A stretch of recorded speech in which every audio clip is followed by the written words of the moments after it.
तपाईहरू अहिले हेर्दै हुनुहुन्छ स्मार्ट खबर।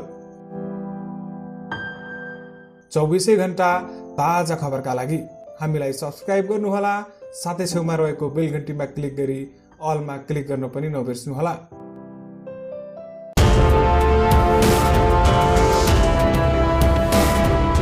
दर्शकवृन्द, 2.5 महिना भन्दा बढी समयदेखि जारी लकडाउनको मोडालिटी परिवर्तन गर्ने विषयमा सरकार अलमलमा परेको छ। सरकारले गत 11 चैत 2076 देखि कोरोना रोकथाम तथा नियन्त्रणका लागि भन्दै लकडाउन घोषणा गरेर अत्यावश्यक बाहेकका सवारी साधन चलाउन र आवाजावतमा रोक लगाउँदै आएको छ। लामो समयसम्म लकडाउनका कारण सर्वसाधारण श्रमजीवी मजदुर तथा व्यवसायीहरूले लकडाउनको स्वरूप परिवर्तन गर्न दबाब दिँदै आए पनि लकडाउनको स्वरूप कस्तो बनाउने भन्ने विषयमा सरकार अन्यलमा परेको छ।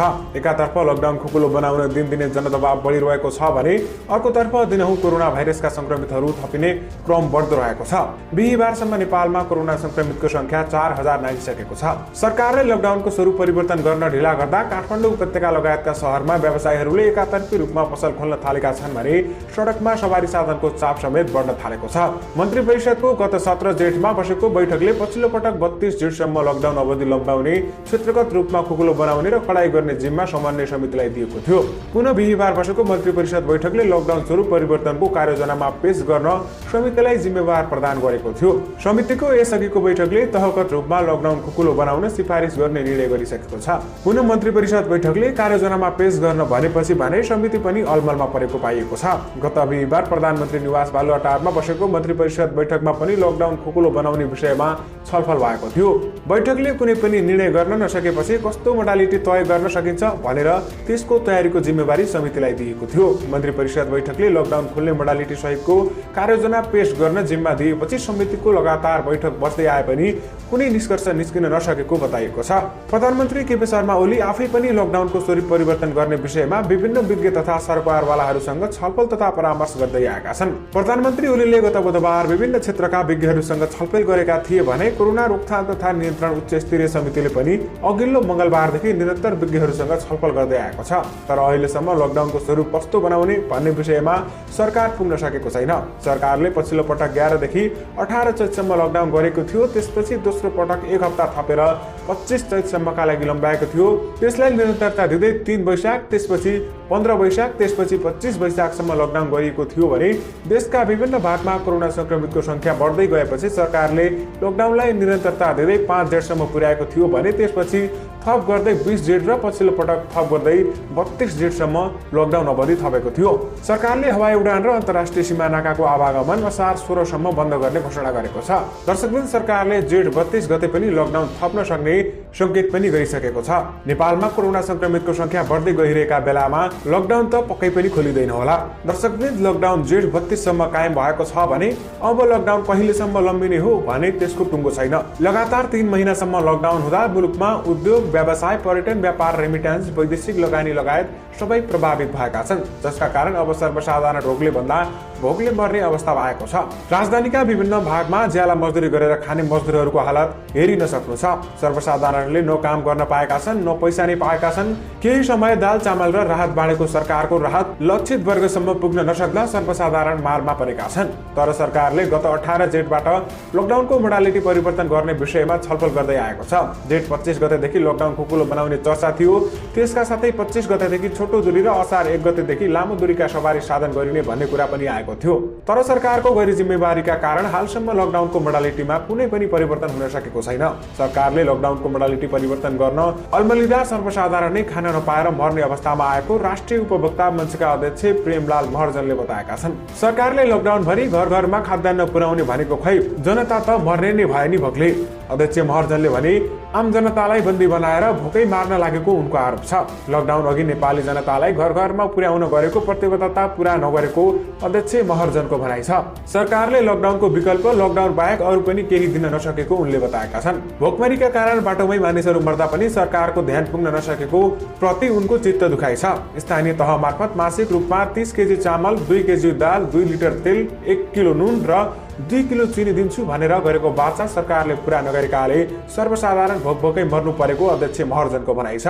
सरकारले स्थानीय तह मार्फत कुहिएको खाद्यान्न त्यही पनि कम मात्रामा दिएको भन्दै उनले आक्रोश पोखेका छन्। उद्योग वाणिज्य महासंघ, उद्योग परिषद तथा Nepal chambers, automobiles association of Nepal, NADA लगायतका निजी क्षेत्रका छाता संगठनहरूले पटक पटक लकडाउन खुकुलो बनाउन सरकारसँग छलफल पनि गरेका थिए। अहिले पनि छलफल गरिरहेका छन्। निजी क्षेत्रको पटक पटकको प्रयासपछि सरकारले विभिन्न 44 प्रकारका खाद्यान्न लगायतका उद्योगहरू सञ्चालन गर्ने निर्णय गरेको थियो। तर सवारी पासको व्यवस्थाका कारण पूर्ण रूपमा उद्योग व्यवसाय अझै खुल्न सकेका छैनन्, जसले गर्दा जनजीवन कष्टकर बन्दै गइरहेको छ। सरकारले भने खाद्यान्न प्रशस्त भएकाले तत्काल भोकमरी नलाग्ने जनाएको छ। हाल साल्ट ट्रेडिङ कर्पोरेसनसँग 1059 टन चामल मौजदार छ। माइकिङ गर्ने भ्यानको माध्यमबाट दैनिक उपभोग्य सामानहरू डेलिभरी गरिरहेको कर्पोरेसनका सूचना अधिकारी कुमार राज भण्डारीले बताएका छन्। 25 जेठबाट लकडाउन खुकुलो हुने हल्लासँगै काठमाडौँ उपत्यकाका अधिकांश पसलहरू खुलेका छन्। त्यसयता काठमाडौँको न्यू रोड, महाबौद्ध, भोटेबहाल, जोरपाटी, कोटेश्वर लगायतका विभिन्न क्षेत्रमा निर्बाध रूपमा पसलहरू सञ्चालन भइरहेका थिए। तर मंगलबार न्यू रोड क्षेत्रका प्रहरीले पसल बन्द गराउन बल प्रयोग गरेपछि झडपको अवस्था नै आएको थियो। सरकारले लकडाउनका विषयमा स्पष्ट मोडालिटी नबनाउँदा समस्या आएको व्यापारीहरूको गुनासो छ। सरकारलाई तिर्नुपर्ने कर, बैंकको ब्याजदर तथा घरभाडा लगायतका कारण पसल खोल्न बाध्य भएको व्यापारीहरू बताउँछन्। दर्शकबिन, देशमा जताततै लकडाउन उल्लङ्घन भइरहेको छ। 78 दिनसम्म लकडाउन हुँदा जनता निकै पीडामा परेका छन्। तर सरकारले सडकमा पास र अत्यावश्यक काम बाहेकका सवारी साधन चलाउने माथि कडा नीति लिएको छ। यसै सिरोफरमा रेडियो NRNA का लागि ऋषि धमालाले महानगरीय ट्राफिक प्रहरी प्रमुख SSP भीमप्रसाद ढकालसँग ऋषि धमालाले गरेको कुराकानीमा यस्तो भनेका छन्। आउनुहोस्, लकडाउनलाई कस्तो कडाइ गरिएको छ त, यसबारे पनि तपाईहरुमा जानकारी गराउँ। दर्शकवृन्द, ऋषि धमालाले प्रश्न सोधेका छन्। अब तपाईहरु लकडाउनको मोडालिटी खुकुलो बनाउँदै हुनुहुन्छ भनेर सोधेका छन्। त्यसपछि उनले यसको जवाफ दिँदै भनेका छन्, त्यो हामीले भन्ने होइन, माथिको कुरा हो। माथिबाट जे निर्णय आउँछ त्यसलाई हामीले कार्यान्वयन गर्ने हो। अहिले एकातिर संक्रमण बढिरहेको छ, अर्कोतिर लकडाउनलाई खुकुलो बनाउँदा के हुन्छ भन्ने कुरामा विचार पनि गर्नुपर्ने हुन्छ। तर जहाँसम्म नागरिकको आवश्यकता जे छन् त्योसँग जोडेर निर्णय हुन्छ। त्यो निर्णय बमोजिम हामीले त्यसलाई कार्यान्वयन गर्नुपर्ने हुन्छ। मेरो उद्देश्य भनेको संक्रमण फैलिनबाट रोक्ने हो। फैलियो भने इटली र अमेरिका जस्तो हुन बेर लाग्दैन। यस्तो भयो भने हामीलाई धान्न गाह्रो हुन्छ। त्यसकारण सबै नागरिकहरूले यो बुझ्न जरुरी छ, जहाँसम्म खुकुलो बनाउने कुरा छ त्यसमा आधिकारिक ठाउँबाट निर्णय नआइकन ज्यादा हल्लाखल्लातिर लाग्नु हुँदैन भन्ने मलाई लाग्छ भनेर उनले जवाफ दिएका छन्। दर्शकवृन्द, त्यसैगरी ऋषि धमालाले अर्को प्रश्न गरेका छन्। त्यसो भए आजबाट लकडाउन खुकुलो हुँदैन भनेर प्रश्न गरेका छन्। त्यसपछि उनले प्रश्नको उत्तर दिँदै भनेका छन्, हुँदैन। आजदेखि लकडाउन झन् कडा हुन्छ। मैले तपाईहरुसँग बोल्ने भन्दा पनि एकछिन अगाडि सबैतिर ब्रिफिङ गरेको छु। नागरिकलाई सहज हुने गरी एकदमै कडा हुन्छ। कतिपय हल्लाहरूले गर्दा मान्छेहरू वात्ता सडकमा आउने स्थिति आएको छ।